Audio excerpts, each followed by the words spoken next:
그래서 이제 오늘부터 저희들이 이제 본격적으로 아마 제 생각에 한 4주 정도, 3주, 4주가 되지 않을까 싶은데요. 고린도전서가 이야기하고 있는 핵심 메시지가 무엇인가 하는 문제들을 여러분과 좀 이야기해 보려고 합니다. 왜 이렇게 하냐면 고린도전서가 총 몇 장이라 그랬죠, 여러분? 40 몇 장이요? 제가 잘못 들은 거죠? 네, 고린도전서는 16장입니다. 네, 고린도전서는 16장인데요. 그러니까 바울의 편지 중에 단일 편지 중에는 로마서와 함께 가장 긴 편지입니다. 그런데 한 지역에 보낸 편지로서는 가장 긴 편지예요. 왜냐하면 고린도 후서가 있어요. 그리고 심지어는요, 고린도 전서 후서 말고도 바울이 고린도를 향해서 보냈던 편지가 최소 2개가 더 있습니다. 그래서 이제 이거를 어떻게 부르냐에 것은 이제 신약학자들마다 조금 다르긴 한데 슬픔의 편지, sorrowful letter 이렇게 이제 부르기도 하고요. 자주간 바울이 고린도라는 이 교회에 대해서 상당히 많은 편지를 보냈던 것 같아요. 이게 무슨 말일까요? 고린도 교회가 바울에게 있어서 매우 중요한 교회였다고 하는 거예요. 그 틀림없는 모든 교회가 다 중요했겠지만 고린도 교회가 특별히 선교사 바울에 있어서 매우 중요한 교회였다고 하는 것을 시사합니다. 그도 그럴 것이 고린도라는 것이 당시 그레코로만 사회, 로마의 통치 사회에서 제가 고린도란 도시는 제2의 뭐라 그랬습니까? 로마. 그러니까요, 고린도란 도시가 가지고 있는 이 상징적인 중요성, 특별히 이 그레코로만 사회에서 고린도라는 이 시리가 가지고 있는 중요성이 상당했던 것 같아요. 그래서 이제 바울의 선교 전략을 여러분 잘 보시면 바울은요, 소도시를 다니면서 선교하는 것이 아니고 대도시를 다니면서 선교했습니다. 물론 그렇게 된 이유에는 그 대도시의 유대인들의 인구가 더 비교적 많이 있었기 때문일 것이라고 생각해요. 여러분 잘 보시면 바울은 그가 다니는 곳마다 항상 누구에게 먼저 가서 전도했죠? 동료 유대인들에게요. 그리고 동료 유대인들에게 전도의 문이 막혔을 때 이방인들로 나아가는 이런 패턴들을 보여주었습니다. 정확하게 바울이 그것을 써놓고 했는지 모르겠지만 사도 바울은 적어도 선교에 있어서 나름대로의 어떤 스트래티지를 가지고 있었던, 전략을 가지고 있었던 것 같아요. 여러분, 고린도 교회, 이럴 때 이제 우리 안에 고린도 교회, 그럼 여러분 어떤 생각이 떠오르십니까? 고린도 교회. 저희 교회의 이름은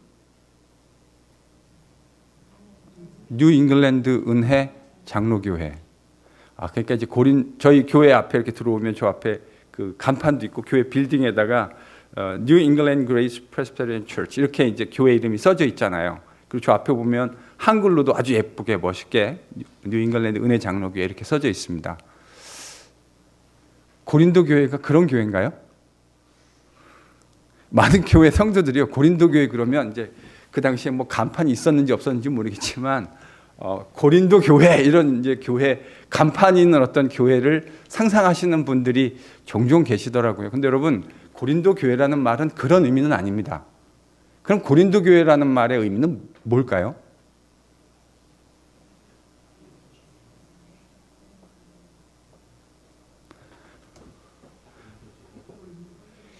고린도 지역에 있는 가정교회들, 사실은 이게 정확한 바울의 컨셉이었을 거예요. 바울이 고린도 교회라고 얘기했을 때 바울의 머릿속에 떠오르는 것은 그러니까 house churches in the city of Corinth, 영어로 표현하면 그러니까 고린도라는 도시 안에 있는 여러 가정교회들, 아마 이게 바울이 생각하는 그러니까 고린도 교회라는 말의 정의였을 거예요. 그러니까 아마도 바울이 이 고린도라는 편지를 보냈을 때 이 고린도에 있는 교회들은 그 바울의 편지들을 서로 회람해서 돌려보면서 우리 사도 바울 목사님이 이런 편지를 우리에게 보내줬다. 우리 사도 바울 선생님께서 우리에게 이런 편지를 보내줬다 하고 하면서 서로 이제 돌려 읽었을 가능성이 매우 많습니다. 자, 여러분 이제 저를 한번 보시죠. 고린도 전서 그러면 여러분 지금까지 신앙생활 하시면서 한 번 정도는 다 읽어보시지 않았겠습니까? 나는 고린도 전서를 한 번 이상은 읽어봤다. 한번 손들어 보시죠. 고린도 전서를 정말 한 번 이상은 읽어봤다. 네. 여러분 고린도전서를 한 번 이상 읽어보셨다. 그러니까 여러 번 읽으신 분도 계시다라는 의미인데 고린도전서 그러면 뭐에 대해서 바울이 이야기하고 있다고 생각하십니까? 그냥 정말 랜덤한 퀘스천입니다. 바울이 고린도전서에서 16장이나 되는 이 편지에서 이거는 어떤 종합적인 얘기를 하라는 게 아니고요. 여러분의 마음속에 떠오르는 파편적인 내용 아무거나 괜찮습니다. 바울이 고린도전서에서 이런 이야기 하던데요 하는 게 있으면 여러분 생각나신 대로 한번 얘기해 보시죠. 사랑에 대한 이야기합니다. 그렇죠? 고린도전서 13장에서 사도 바울이 사랑에 대한 이야기를 합니다. 물론 그 사랑에 대한 이야기도 문맥이 있습니다.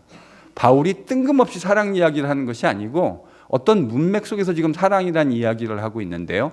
틀림없이 사랑 이야기를 합니다. 또요. 파당 문제예요. 그렇죠? 예, 고린도 그러면 절대 빼놓고 생각할 수 없는 게 파당입니다. 그래서 무슨 파가 있었죠? 아볼로파, 바울파, 베드로, 게바파. 실제로 그리스도파가 있었는지는 잘 모르겠어요. 저는 아마 이런 의미였을 것 같아요.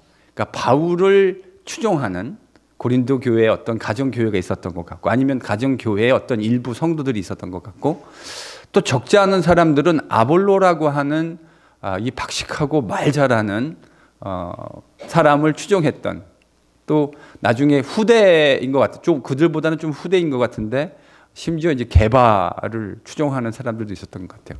여러분 게바파라고 하는 건 초대교회에서는 상당한 위력을 발휘했을 것이라고 생각합니다. 요즘으로 치면 뭐 총회장쯤 되지 않을까요? 기독교계에 아주 영향력 있는 그런 진짜 기둥 같은 사도였음에 틀림없는데 그러니까 이제 그런 파도 있었고 제가 볼 때는 아마 이런 의미일 것 같아요. 나는 아볼로파도 싫고 바울파도 싫고 게바파도 싫다. 그게 뭔 의미냐? 나는 차라리 그리스도파다. 그러니까 이제 그건 실제로 어떤 파당이었다기보다는 제가 읽을 때는 실제로 그리스도를 이렇게 하면서 파당을 만들었다기보다는 그런 파당의 어떤 염증을 느낀 사람들이 이제 자신들을 그런 파당으로부터 분리하는 어떤 말이 아니었을까 생각합니다. 예, 파당의 문제가 있습니다. 뭐 말할 것도 없죠. 실제로 고린도 전서에서 여러분 1장, 2장, 3장, 4장의 주제가 이 파당에 대한 문제를 다루고 있습니다. 그러니까 이 파당의 문제는 고린도 교회에 매우 진짜 심각한 문제였음에 틀림없습니다. 또요. 예, 은사에 대한 문제가 등장하죠. 아까 이제 사랑이라고 말씀하셨는데 저 사랑이란 얘기가 나오게 된 이유가 사실은 은사 때문입니다. 은사에 대한. 또요. 우상숭배. 예, 이 중요한 문제죠. 우상숭배가 고린도 교회에서 매우 중요한 문제 중에 하나였습니다. 또 우상숭배와 연관되어서 우상숭배 앞에 드려진 제물을 어떻게 할 것이냐라는 문제가 참 이 고린도 교회의 골치 아픈 문제 중에 하나였습니다. 또요.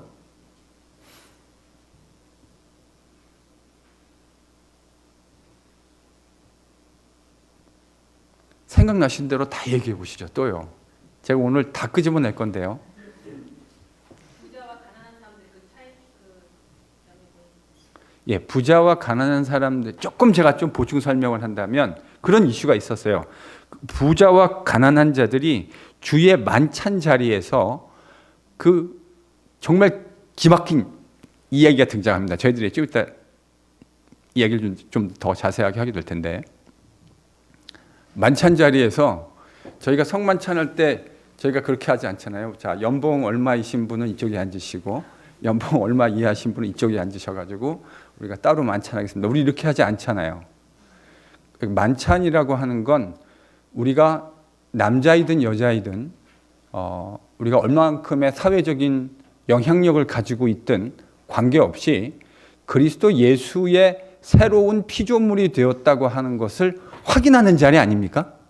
그래서 모두가 다 똑같이 남자 여자 관계없이 그들의 사회적인 신분에 이런 것 관계없이 우리가 다 그리스도 안에서 한 형제요 자매가 되었다라는 사실을 확인하는 것, 그 가슴 뛰는 그 신분을 확인하는 자리가 바로 여러분 만찬의 자리였다고요. 이게 주님께서 성만찬을 제정하신 이유였는데 고린도 교회는요, 그게 주님이 원하시는 대로 작동하지 않았어요. 정말 기가 막힌 방법으로 성만찬이 수행되었습니다. 일종의 오찬과 정찬 같은 모습으로 성만찬이 수행됐는데 그게요, 사회적인 신분에 따라서 그것을 성찬을 나누는 모습이 달라졌어요. 참 기가 막힌 일들이. 이런 게 제가 볼 때 이제 기독교회의 부패함이죠. 하나님은 그 부패한 것에서 새로운 일을 시작해 내셨는데 여전히 세속의 가치를 그대로 따라가고 있는. 그러니까 교회 안에 세상의 가치와, 여러분 우리가 교회로 모였다고 하는 건 세상으로부터 부르심을 받았다라는 의미 아닙니까? 하나님께서 그리스도 예수의 보혈을 통해서 우리를 세상으로부터 불러내셨다. 불러내신 이유는 너희들을 그 세상에 있는 세상의 가치관, 타락한 가치관과는 다른 완전히 새로운 피조물로 새롭게 만들어내었다라는 사실. 그러니까 우리의 변화되어진, 그리스도 예수 안에서 변화되어진 가치관을 보여주는 것이 여러분 교회 아닙니까? 그래서 교회 안에 빈부의, 우리가 물론 사회 속에서 하는 역할들에 따라서 다양할 수 있지만 그것이 교회 안에 들어오는 순간 세속의 가치가 이 안에서 아무런 영향력을 발휘하지 못하는 구조가 되어지는 것, 저는 그게 좋은 교회라고 생각해요. 여러분, 그래야 하나님이 이루어 놓으신, 우리 가운데 이루어 놓으신 일이 선명하게 부각되는 거 아니겠습니까? 근데 제가 전에 있던 이민교회의 참 희한한 일을 제가 이민교회에서 봤습니다.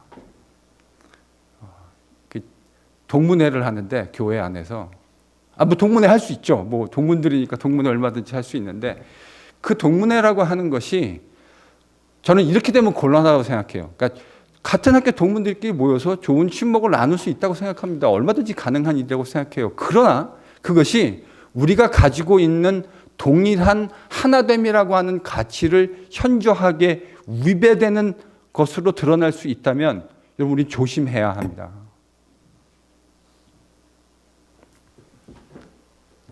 그래서 제가 그 얘기를 듣고, 아니 그 하나마나 한 일도 아니죠. 안 하니만 못한 일을 도대체 왜 교회 안에서 해야 되는가 하는 그런 안타까운 마음이 있었던 적이 있습니다. 또 무슨 문제가 있었을까요? 예, 성에 관련되어진 문제. 그러니까 성적인 타락의, 고린도라고 하는 사회의 성적 타락의 문제가 고린도 교회 안에도 그대로 있었습니다. 심지어 자기 아버지의, 그러니까 자기한테는 의붓 엄마가 되겠죠? 의붓 어머니와 부적절한 관계에 있는 성도도 있었던 것 같아요. 근데 여러분, 그런 사람을 교회가 치리도 못했다는 거 아십니까? 여러분, 그 정도면 치리감 아닌가요? 아니, 여러분 가운데 만약에 의붓 어머니와 부적절한 관계에 있다면 저는 반드시 치리할 겁니다. 그리스도 교회의 정결함을 위해서 반드시 치리할 거예요. 여러분, 고민 안 하셔도 돼요. 제가 이렇게 부드럽게 보이긴 하지만 그런 문제가 등장한다면 저는 매우 단호하게 처리할 겁니다. 왜냐하면 그것은 그분을 미워해서가 아니라 우리가 그리스도 안에 새로운 피조물로 만들어졌다고 하는 이 가치를 현격하게 의도적으로 고의적으로 하락시키는 일에 대해서는 그대로 묵과할 수 없습니다. 교회의 정결함과 순결함을 위해서, 그리고 다시 그 형제를 회개시켜서 그리스도 안으로 받아들이려고 하는 목적을 위해서 반드시 징계할 겁니다. 그런데 고린도 교회는요, 그런 일이 있었는데 치리조차 못했어요. 또요?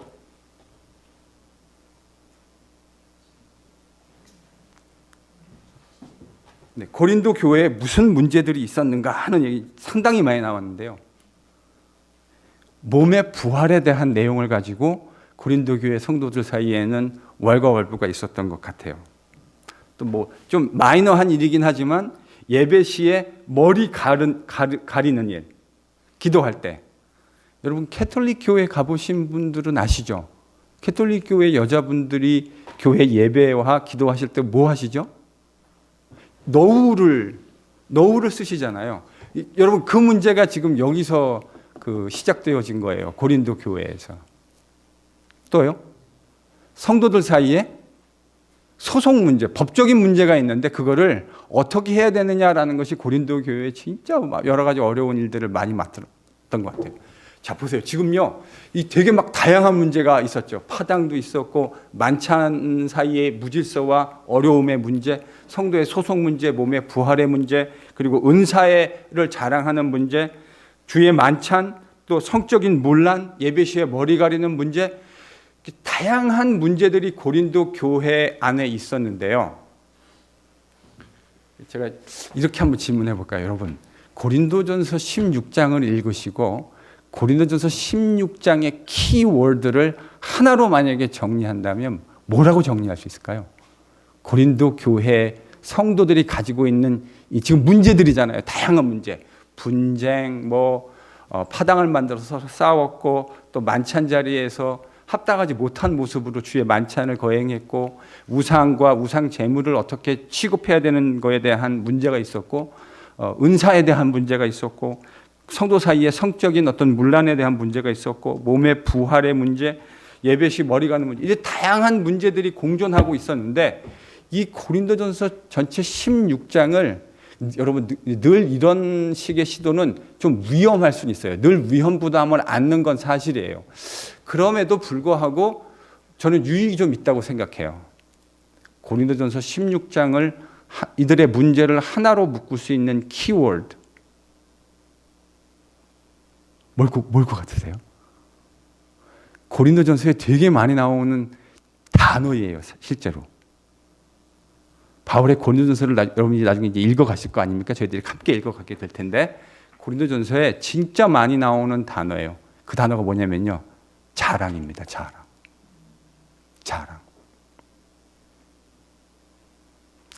자, 지난 시간에 저희들이 함께 공부했던 내용들을 한번 떠올려 보겠습니다. 고린도 교회라고 하는 것은 로마가 100년 전에 무너뜨렸던 고린도란 도시의 새로운 말하자면 기획도시, 그러니까 로마의 제2의 로마를 건설하겠다고 하는 의도를 가지고 원로원이 발의를 하고 로마의 황제가 그것을 비준해서 만들어진 도시가 바로 고린도입니다. 그래서 수많은 그레코 로만 이 로마 사회에 있었던 수많은 사람들이 이 지금 고린도로 몰려들었다고요. 그래서 고린도는 이제 그런 상황이었기 때문에 제가 지난 시간에 고린도라는 도시는 무슨 도시라고 그랬습니까? 여러분 이런 식의 도시들은 항상 무슨 땅 우리가 이렇게 부르지 않나요? 여러분 왜 미국에 오셨습니까? 기회의 땅. 고린도는 기회의 땅입니다. 그러니까 전통적으로 어떤 시스템이 공교하게 구축되어 있는 그런 도시였다기보다는 새롭게 만들어지는 도시이기 때문에 그 땅은 내가 가서 어떻게 하느냐 여하에 따라서 완전히 새로운 기회의 땅일 수 있었습니다. 신분이 비교적 분명하게 구분되어 있었던 이 로마 사회에서 그 신분을 뛰어넘을 수 있는 그런 기회가 제공되기도 했습니다. 그래서 많은 사람들이 각양 다양한 이유를 가지고 이 고린도로 이주해 갔습니다. 심지어 제가 지난 시간에 말씀드렸던 대로 바울과 함께 동역했던 브루기실라랑 아굴라도 로마로부터 이제 소개령이 떨어졌죠. 그래서 모든 유대인들은 클라우디오 칙령에 의해서 로마를 떠나라라고 하는 AD 49년의 그 칙령 때문에 떠났는데 그분들이 어디로 왔죠? 고린도요. 바로 그 기회의 땅 고린도로 온 겁니다. 그러니까 이제 이 고린도라고 하는 것은 기회의 땅이었고요. 그래서 매우 경쟁적인 사회였습니다. 그리고 지난번에 제가 이런 말씀 드렸죠. 후견인 제도가 매우 활발하게 수행되고 있었다. 그 예술이나 어떤 인문학 같은, 그러니까 그 경제적인 가치로 따졌을 때 직접적으로 돈이 많이 되지 않는, 그러니까 그래서 이제 제가 지난 시간에 그런 얘기도 드렸어요. 음악이 발달한 미국의 도시들을 보면 거의 다 대도시들입니다. 왜 대도시였을까요? 소위 세상적으로 돈을 갖고 있는 성공한 사람들이 후견인이 되어서 보스턴 필하모닉, 뉴욕 필 이런 데를 후원하고 그 세계적인 수준의 연주가들이 그들을 즐겁게 해주는, 그들의 문화생활을 즐겁게 해주는 음악을 연주하는. 그래서요, 실제로 고린도에 수많은 예술가들 뿐만 아니라 철학자들, 그래서 이 고린도에 그 당시 유행했던 스토아 철학자들이 정말 많이 있었고, 그것을 대변하는 철학자들의 길이라고 하는 그 스트리트도 있었다고 문헌에 기록되어져 있습니다. 그러니까 이 후견인 제도, 그리고 그 후견인을 서포트함으로써 자신들의 명예를 드러내려고 하는 이런 사람들, 여러분 그 똑같은, 그러니까 고린도, 제가 볼 때 고린도 교회의 문제점은 세상에서 작동하고 있는 그 시스템이 교회 안에 그대로 들어와 있는 거예요. 자, 그 문제들을, 그래서 고린도 전서를 하나로 묶는, 물론 제가 거듭 말씀드리지만 이건 좀 늘 위험성을 담고 있어요. 이렇게 일반화하는 거에는 항상 그 일반화에 잘 맞지 않는 위험성이 늘 도사리게 됩니다. 그래서 이제 조심스럽다라는 말씀을 드리지만, 그러나 그럼에도 불구하고 고린도 전서를 자랑이라는 키워드로 이해하는 것이 우리에게 참 유익할 것 같아요. 자, 고린도 전서를 떠올리면 무슨 단어를 떠올리시라고요? 자랑. 고린도 교회는 그러니까 뭐 하는 교회였죠? 무슨 교회요? 자랑하는 교회. 제가 청년부 사역할 때 서울에 요즘에 그게 문제 많이 되는 교회 있잖아요. 매스컴에 많이 오르락 내리락 하는 교회. 사랑의 교회. 사실 그 교회 애들 오면은, 제가 청년부 사역자였는데 제가 불편했어요. 뭐라고 하면은 맨날 뭐라 그러냐면, 목사님, 우리 교회에서는, 그것도 좋은 얘기도 여러분 한두 번 듣는 거죠. 맨날 우리 교회에서는. 그래서 제가 나중에 신경질 나가지고, 야, 그럼 그 교회 가라야. 맨날 말만 하면 사랑의 교회, 뭐 사랑의 교회, 우리 사랑의 교회에서는 뭐 어쨌다 어쨌다. 그래서 제가 나중에 그랬어요. 그 사랑의 교회 애들도 되게 많이 있었어요, 저희 교회 안에. 그래서 제가 걔를 보고 사랑의 교회라고 일부러 자랑의 교회, 저 자랑의 교회 출신들. 교회가 건강한 것을 참 감사할 일이죠. 그런데 저는 그게 자랑이 되면 좀 위험하다고 생각합니다.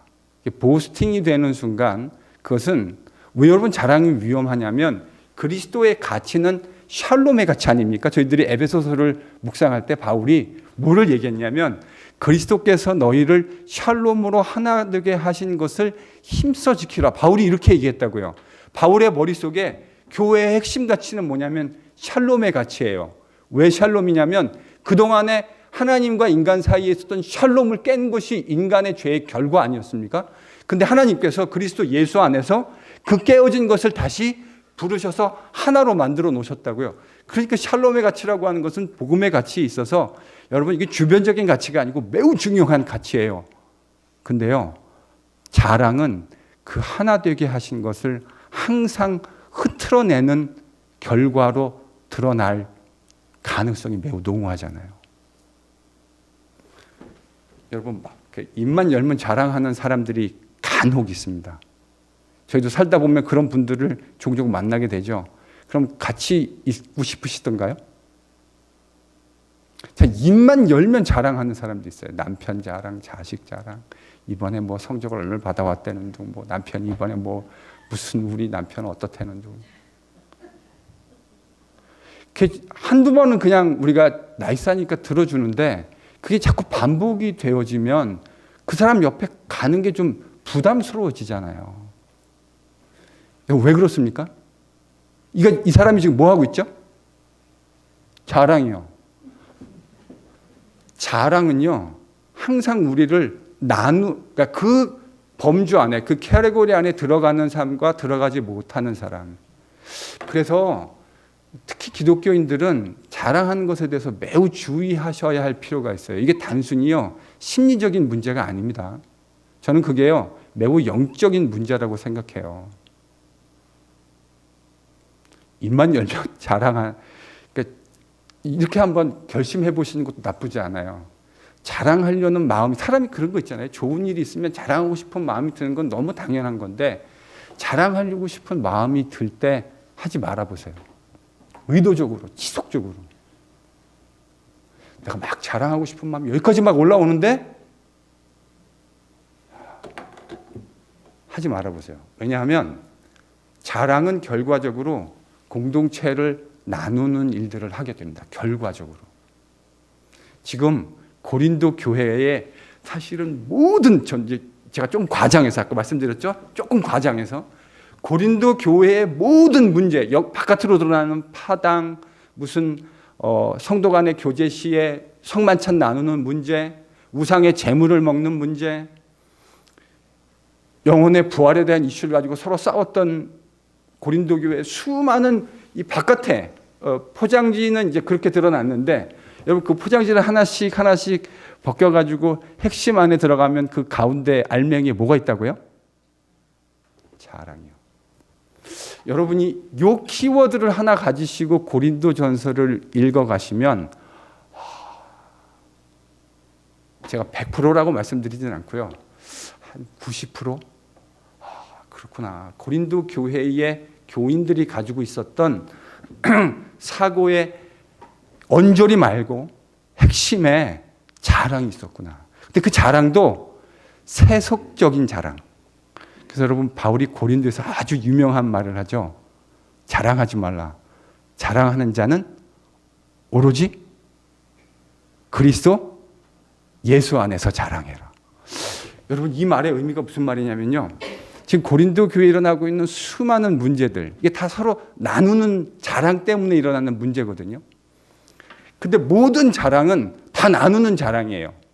그럼 예를 들면 애가 IB에 간 부모와 IB에 가지 못한 부모는 둘로 나뉘어지는 거잖아요. IB에 간 부모와 가지 못한 부모. 그럼 어떻게 되는 거죠? 간 부모는 아이들의 학교 얘기가 나올 때마다 드러내건 드러내지 않건 되게 뿌듯하게 자랑하시게 되는 거고, 그렇지 않은 사람은, 그러니까 결국 이 자랑은 우리를 하나로 묶는 자랑입니까? 아니면 나누는 자랑입니까? 나누는 자랑입니다. 고린도 교회의 모든 자랑의 문제점은 그리스도께서 하나 되게 하신 것을 다 나누게 만드는 자랑이었다는 거예요. 근데 바울이 지금 자기는 딱 하나만 자랑하겠대요. 뭘 자랑하겠대요? 그리스도 예수. 왜 이게 자랑이 됩니까? 다른 자랑들은 다 나누는 자랑인데 그리스도 예수 안에 있는 자랑은 우리를 하나 만드는, 하나 되게 하는 자랑이었거든요. 그래서 바울이 이런 자랑이 만연한 고린도 교회 성도들에게 내가 그리스도 예수 하나만을 자랑하겠다. 바울이 이렇게 얘기합니다. 자, 이제 그 문제 하나하나를 좀 저희들이 살펴가겠습니다. 고린도 전서의 첫 번째 문제, 분쟁과 파당입니다. 고린도 전서 안에 보면 바울이 1장 10절에서 이렇게 얘기하죠. 한번 읽어보실까요? 뭐라고 하나? 시작. 바울이요 지금 가정교회의 사람들, 그러니까 제가 아까 고린도 교회는 고린도 교회라는 현판을 걸어놓은 교회가 아니라 고린도라는 시리 안에 있는 수많은 가정교회들, 수많은이라고까지는 모르겠지만 적어도 가정교회에서 모이는 사람들의 모임이었습니다. 근데 바울이 이제 이 고린도 교회의 문제를 나중에 이제 듣게 돼요. 여러 가지 소스를 통해서 바울이 듣게 되는데 구두로도 듣게 되는 것 같고 문서로도 아마 바울이 들었던 것 같아요. 근데 제일 큰 문제는 파당 문제였습니다. 아까 저희가 서두에서 무슨 파가 있다고 그랬죠? 아볼로파, 바울파, 게바파. 이것저것도 다 싫은 사람은 난 예수파다. 니들은 바울파냐 게바파냐? 에이씨 난 예수파다. 아마 이랬던 분들도 계셨던 것 같아요. 그러니까 원래 이 교회가 바울이 2차 전도 여행 때 세워졌던 교회 아닙니까? 고린도 교회가 바울이 고린도라는 지역으로 내려와서 선교를 하다가 이제 여기서 1년 반을 거주하면서 왜 이렇게 오래 머물렀을까요? 왜 이렇게 오래 머물렀을까요? 여러분 비즈니스 잘 되는데 오래 있는 거예요. 사도 바울의 비즈니스는 미니스트리잖아요. 선교사니까. 이 보니까 선교할 만한 사역이 많이 있는 거죠. 그러니까 다른 지역에 비해서 고린도에 상당히 오래 머물렀다고요. 또 바울이 선교하면서 2차 여행 때 또 오래 머물렀던 도시가 또 하나 있죠. 난리 났던 데 있잖아요. 잘 모르세요? 에베소. 아니, 뒤에 2차 때 들리죠. 에베소.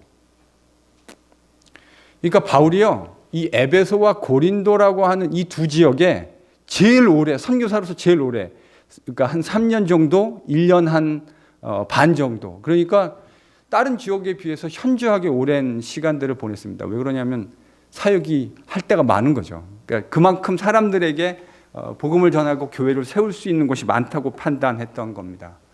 그리고 나서 이제 바울이 1년 반 정도를 고린도에 유하고 난 후에 이제 떠나가게 되어집니다. 그 이후에 누가 이 고린도에 도착하게 되죠? 사도행전을 보면 아볼로가 도착합니다. 사도행전 19장 1절에 바울이 이제 이 고린도라는 지역을 떠나고 난 후에 아볼로라고 하는 사람이 이 고린도 교회에 도착하게 돼요. 근데 여러분, 아볼로에 대해서 아시는 대로 한번 얘기해 보시죠. 아볼로는 어떤 사람이었습니까?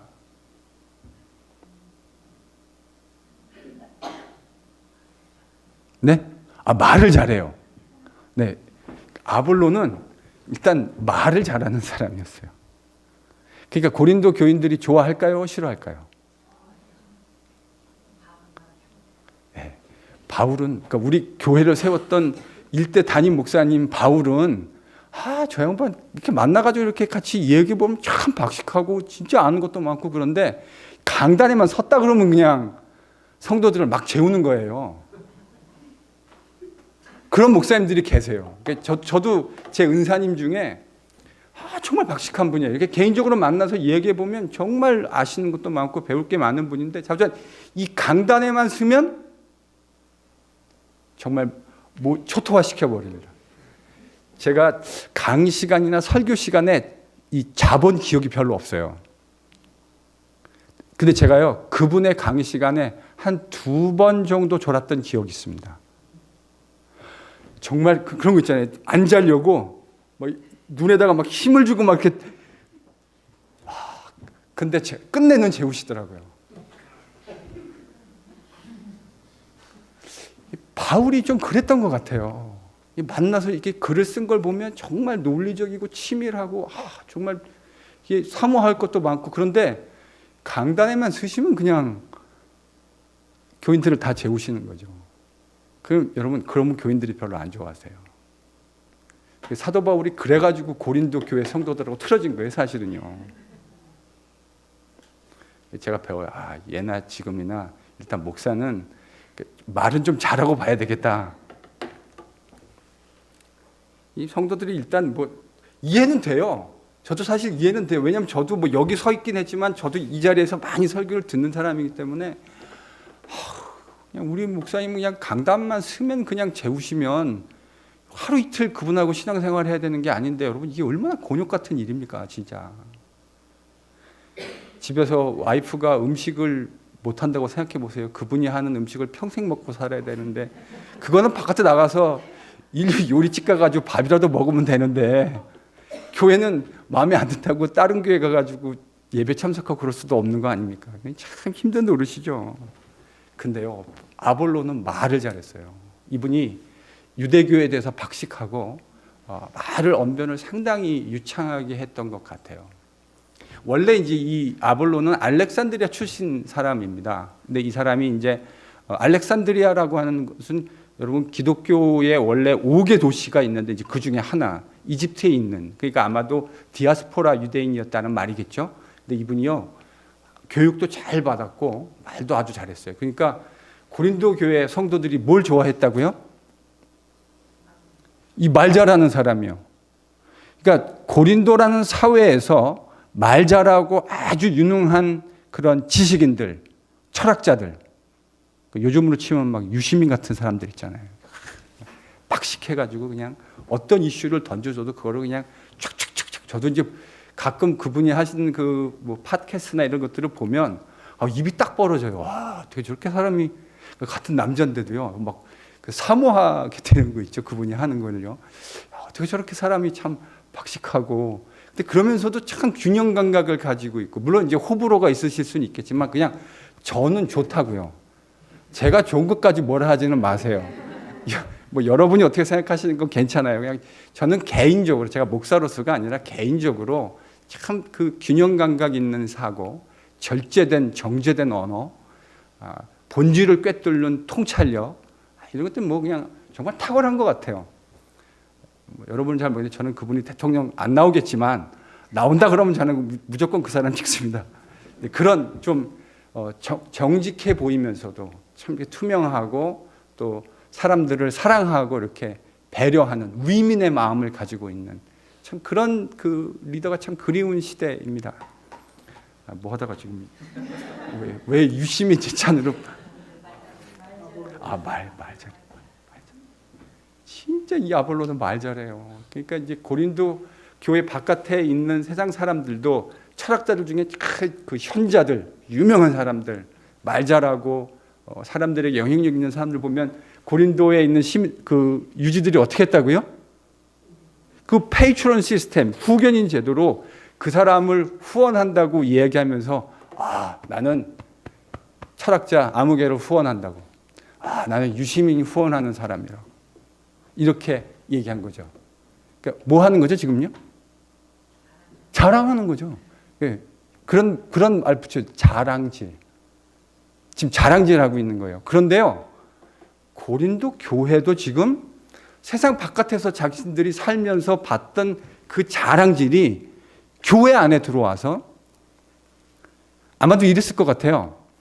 가정교회가 여러 교회들이 있지 않았겠습니까? 스테바나의 집에서 모이는 성도들도 있었고, 여러 그 회당장 집에 모였던 그 사람들도 있었고, 다양한 사람들이 있었는데, 그 사람들이 아마도 한 가정교회가 한 사람을 서포트하는 이런 시스템이 될 확률이 많지 않았을까? 그렇지 않았겠습니까? 같은 가정교회로 모이는 사람들은 우리는 아볼로 선생님이 참 좋아.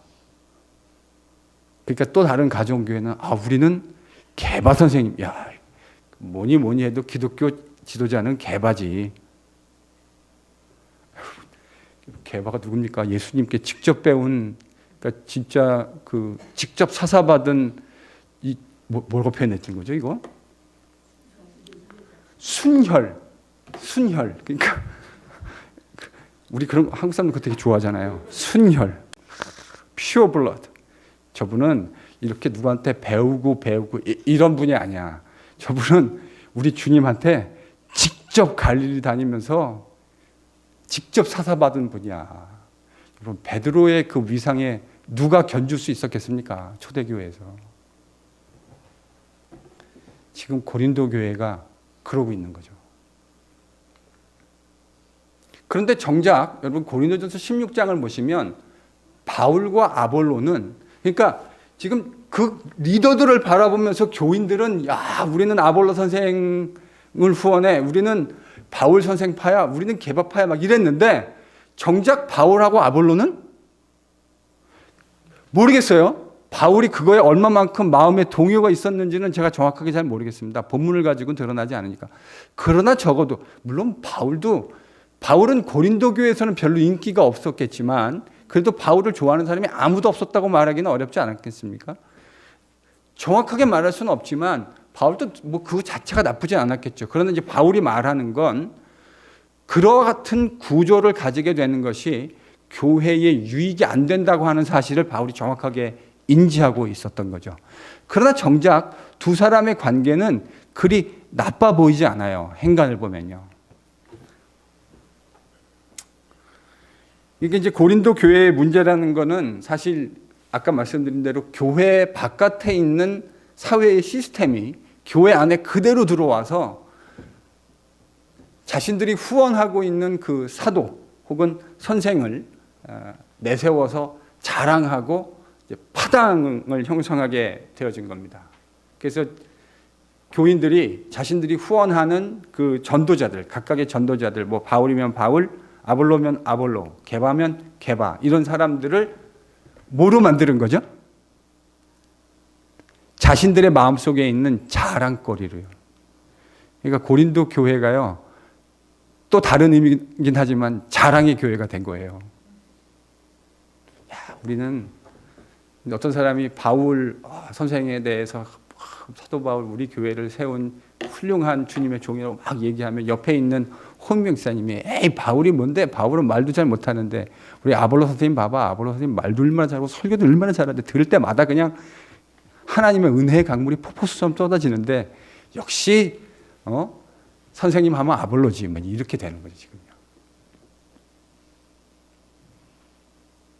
여러분 여기서요 우리가요 진짜 조심해야 될 게 한 가지 전 있다고 생각합니다. 고린도 전서를 보면, 이런 책을 나중에 한번 써볼까 싶어요. 제가 요즘에 이제 이 고린도를 다시 읽고 공부하면서 이런 마음이 들었어요. 고린도를 보면, 고린도 교회를 보면 교회가 보인다. 좀 책 팔릴 것 같지 않으세요? 고린도 교회를 보면 오늘날의 교회가 보인다. 진짜 그런 것 같아요. 고린도를 묵상하면, 이 고린도 전서를 묵상하면 오늘날 교회가 가지고 있는 문제점들이 고린도 교회 안에 그대로, 어쩌면 우리가 겪는 문제는 이렇게 똑같은 문제를 이들이 겪고 있을까. 정말 놀랄 정도로.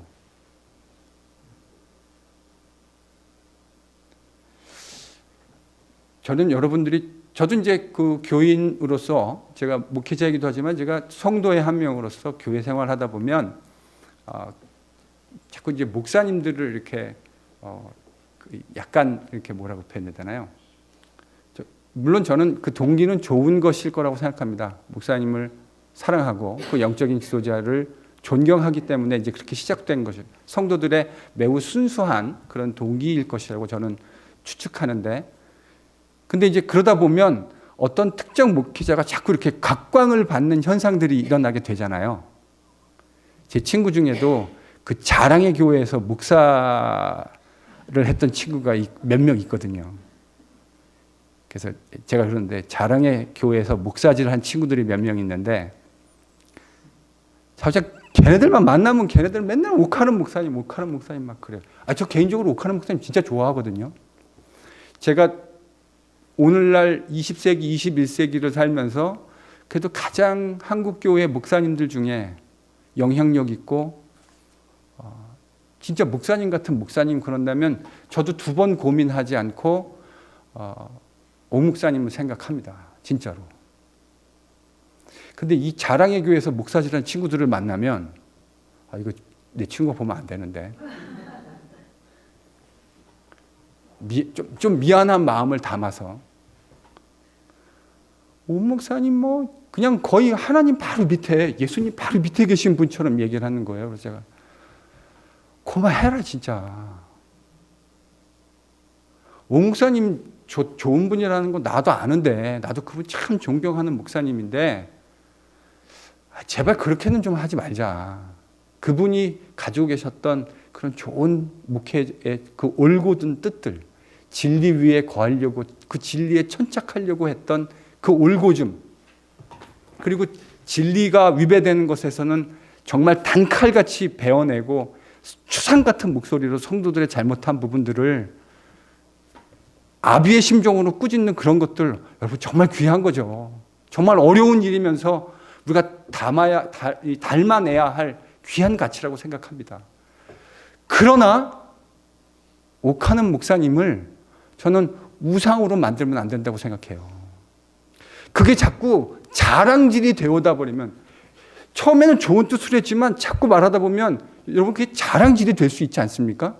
그러니까 자랑의 교회에서 신앙생활했던 성도, 그렇지 못한 성도, 자랑의 교회에서 옥하는 목사님에게 신앙을 지도받았던 성도, 그렇지 못한 성도, 그 목사님과 함께 목회를 했던 목회자, 그렇지 못한 목회자.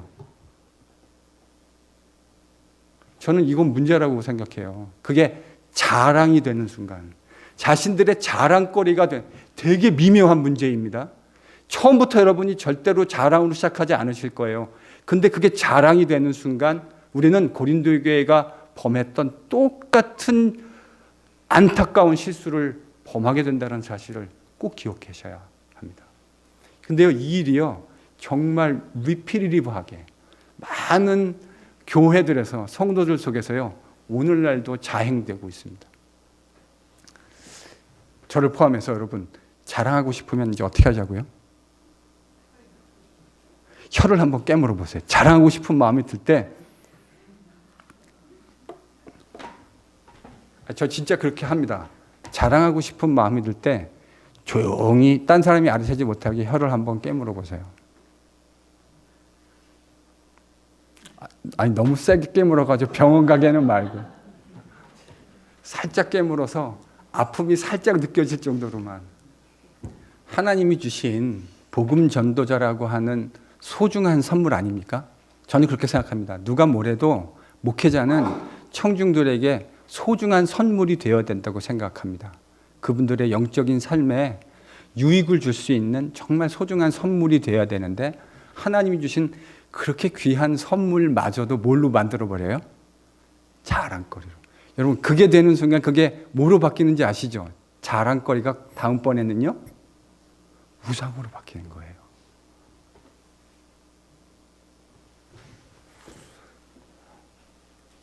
그래서 바울이 4장 6절에 이건 한번 펴보세요.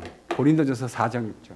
그러니까 자기가 따르는 선생님이 더 말 잘하고 훌륭하다고 해서 그렇지 못한 사람을 따르는 사람들을 향해서 어떤 마음 갖지 말라고요? 그 사람들은 열등한 사람이라고 하는 교만한 마음을 가지지 말라고 바울이 지금 권면하고 있습니다. 여러분 고린도전서 1장부터 4장까지는 이 파당의 문제를 바울이 중점적으로 다루고 있는 단락이에요. 그래서 아볼로에 대한 이야기도 되게 많이 나와요. 저희들이 나중에 하나하나씩 들어갈 때마다 장들을 하나씩 살펴볼 때마다 보게 되겠습니다. 예, 아까 말씀드린 대로 이렇게 다양한 파들이 있었습니다. 자, 그러니까 정리하면 이런 거예요. 각 가정교회, 고린도 교회가, 자, 정리하면 고린도 교회는 무슨 말이라고 제가 말씀드렸습니까? 고린도 교회? 자랑의 교회. 네, 자랑의 교회. 고린도 교회야말로 자랑의 교회였습니다. 각 가정교회, 그러니까 이런 거예요. 김용환 장로님 집에서 모이는 교인들이 있었고 또 아무개 장로님 집에서 모이는 교인들이 막 있었던 거예요. 근데 김용환 장로님은 아무개 목사님을 후원하고 또 다른 박활교 장로님은 또 아무개 목사를 후원하는 거예요. 그래서 서로 막 후원 경쟁이, 내가 후원하는 목사님이 훨씬 더 훌륭한 능력의 종이다. 우리 목사님이 훨씬 신령하고 불의 종이다. 이게 여담이긴 한데 여러분 불의 종이라는 말은 좀 하지 마세요. 저는 그거 좀 불편해요. 왜 불편하냐면 여러분이 그 성경에서 성령의 세례 불로 세례 준다 할 때 그 불이라는 말은 우리는 불 그러면 여러분 어떤 의도로 보통 사용하시죠? 뭔가 좀 센 거. 은사 중에 이렇게 확 오는 거 있잖아요. 막 센 거. 그런 걸 보고 이제 불의 종 이렇게 통상적으로 비전문적으로 말씀하시는 것 같은데 여러분 사실 그 불의 종이라는 말은 불이라는 그 이미지는 그 문맥에서 뭐냐면요. 심판입니다. 그러니까 불의 종이라는 건 불로 사르는 심판을 의미하는 거예요. 그러니까 그 말이 별로 불세례 이런 말도 하지 마세요. 그거는 성령 세례의 반대. 성령 세례는 그리스도 예수로 말미암아 사람을 살려내서 생명을 주는 거고요. 불세례는 말은 그러지 못한 쭉정이를 불로 태워서 심판하고 없애버린다는 의미입니다. 그러니까 불세례, 뭐 불의 종 이런 거 하지 마세요. 그거는 되게 위험한 말이에요. 물론 여러분은 그런 의도로 쓰시지는 않지만 매우 부정확한 표현이고 자주간 저는 이 약간 그런데 오리엔테이션이 돼가지고 불세례 그러면은 좀 불편해요. 뭐 불의 종 그러면 자신들이 후원하는 그 목회자들을 그 주의 하나님께서 교회에 주신 귀중한 선물들을 자신들의 자랑거리로 만들려고 하는 이 가정교회의 그 집을 제공한 분, 그렇죠? 박활규 장로님이 집을 제공하면 이제 그 교회 고린도에 있는 성도들 가운데 그 당시에 교회가 이렇게 없었고요. 주로 집에서 모였다고요. 그러니까 집을 제공할 만한 분을 중심으로. 그러니까 주로 그 지역에 누가 되겠습니까? 유지쯤 되겠죠, 그렇죠? 신앙생활도 좀 제법 했고 연조도 있고 그리고 나름대로 사람들에게 영향력도 가지고 있는 그런 유지들의 집에서 모여가지고 이제 같이 신앙생활을 하고 교회를 만들었을 거라고요. 근데 이제 그 교회에서 입김이 그러면 박 장로님이 가정교회에서 모이는 그 교회에서 누가 입김이 제일 셀까요?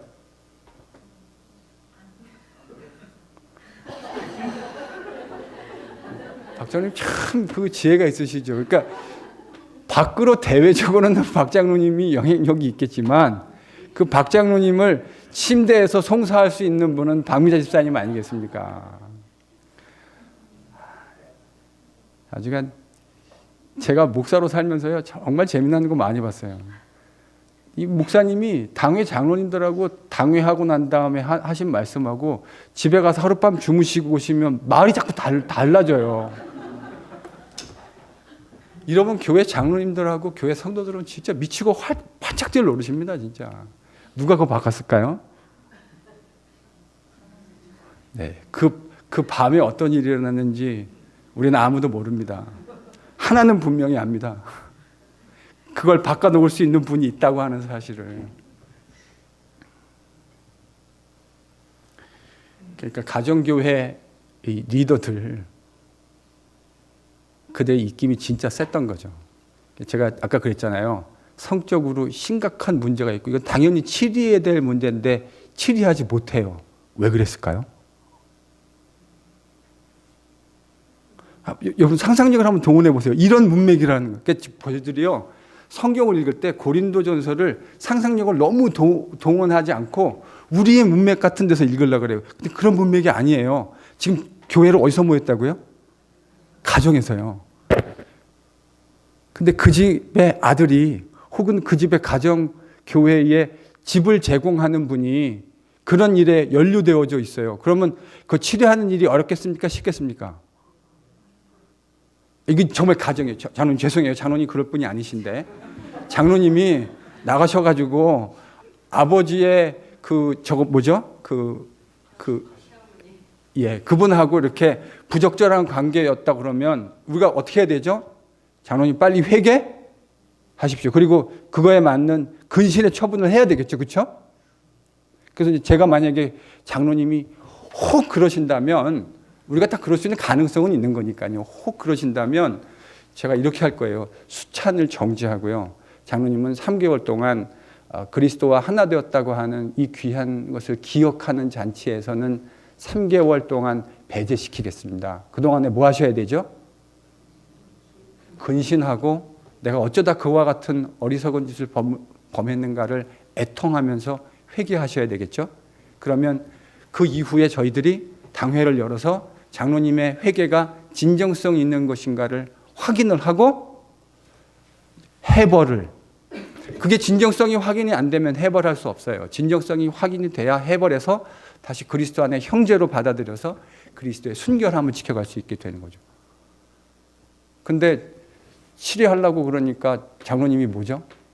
제가 만약에 저런 가정교회의 목회자를 한다면 저한테는 어떤 부담이 있을까요? 여러분이 이렇게 좀 고린도전서 얘기하면 이게 먼 나라 얘기처럼 딴 나라 얘기처럼 들리는데 제가 이거 자꾸 우리 교회의 얘기처럼 만들어야 이게 생생해진다고요. 장로님 아예 그랬어요. 그러면은 원래대로 하면 치리하고 교회 바깥으로 말 안 들으면 내어 쫓고 이렇게 해야 되는데 제가 그렇게 하는 게 쉽겠습니까? 어렵겠습니까? 왜 어렵죠? 후환이 두려워요? 후원. 네. 후원. 네, 후환도 두렵고 후원도 두렵고. 네, 후환도 두려울 수 있죠. 네. 장로님이 뭐 그런 짓도 하셨는데 저한테 뭐 더 나쁜 짓을 뭔데 못 하시겠습니까? 후환이 두려울 수 있죠. 제가 목회자였다면 제일 큰 고민은 이런 것이었을 것 같아요. 현실적으로. 제가 장로님을 치리하는 순간 우리는 뭘 잃어버리는 거죠? 예배당을 잃어버리는 거예요. 장로님이 순순히 그 회개를, 그 치리를 받아들이고 징계를 받아주셔서 목사님 정말 잘못했습니다. 제가 정말 어리석은 짓을 저질렀습니다. 제가 정말로 회개의 열매를 이루어 가겠습니다. 저를 위해서 기도해 주십시오. 그리고 우리 교회에서 모여도 괜찮습니다. 이렇게 말씀해 주시면 이건 정말 아름다운 일인데, 제가 7일을 하니까 장로님이 저를 이렇게 정면으로 안 쳐다보시고 45도로 쳐다보시면서 그래요. 다음 주부터 우리 집에서 안 모입니다. 이렇게 되어버리면 여러분, 이게 고린도 교회가 가지고 있는 문제였던 거예요. 먼 나라 얘기 같은데 이렇게 얘기하니까 훨씬 더 가깝게 들리시죠?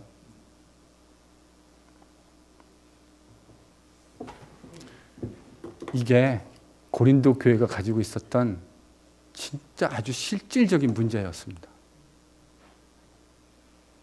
이렇게 지금은 이제 오늘은 제가 파당에 대한 문제만 좀 이야기를 했어요. 고린도 교회가요 이렇게 나누어져 있었어요. 이렇게 나누어져 있는 고린도 교회를 향한 사도 바울의 지침이 무엇인가 아마 다음 주에 이야기하게 될 거고요. 계속해서 고린도 교회 안에 있는 문제점들을 다음 시간부터 계속해서 저희들이 이야기 해 가도록 하겠습니다. 함께 기도하겠습니다.